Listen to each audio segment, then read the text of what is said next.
जयराम जी की मां आहियां किशोर स्वर्ण इसरानी।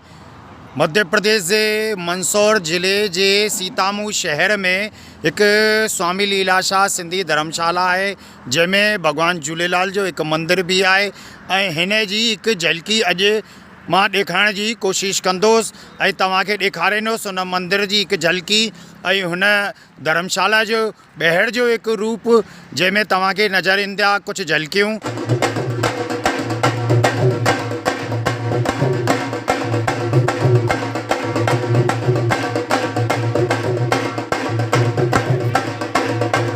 हीअ जेको धर्मशाला है वो सीतामू जे पासे में ही एक ॿाहिरि निकिरी करे जगह है, उते हीअ धर्मशाला है।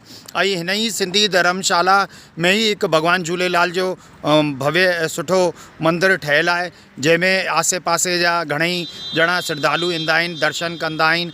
हिन सां गॾु ई जेका सिंधी परिवार आहिनि उहे पंहिंजा कार्यक्रम भी हिन में कंदा आहिनि, चाहे मुंडणूं हुजे, जणेयूं हुजनि या ॿिया जेका शादी विहांव जा कार्यक्रम हूंदा आहिनि उहे हिन स्वामी लीलाशाह सिंधी धर्मशाला में कंदा आहिनि।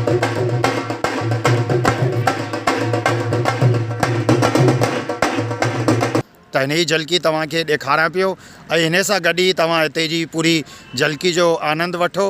हीअ मध्य प्रदेश जे मंदसौर शहर जे सीतामू जी झलकी है, जिते हीअ स्वामी लीलाशाह सिंधी धर्मशाला ऐं भगवान झूलेलाल जो मंदिर है। त अहिड़ी झलकियुनि लाइ तव्हां जुड़ल रहियो मूंसां गॾु, ठहियल रहियो मूंसां गॾु, ऐं ॾिसंदा रहियो किशोर स्वर्ण इसरानी सां गॾु सिंधी नॉलेज।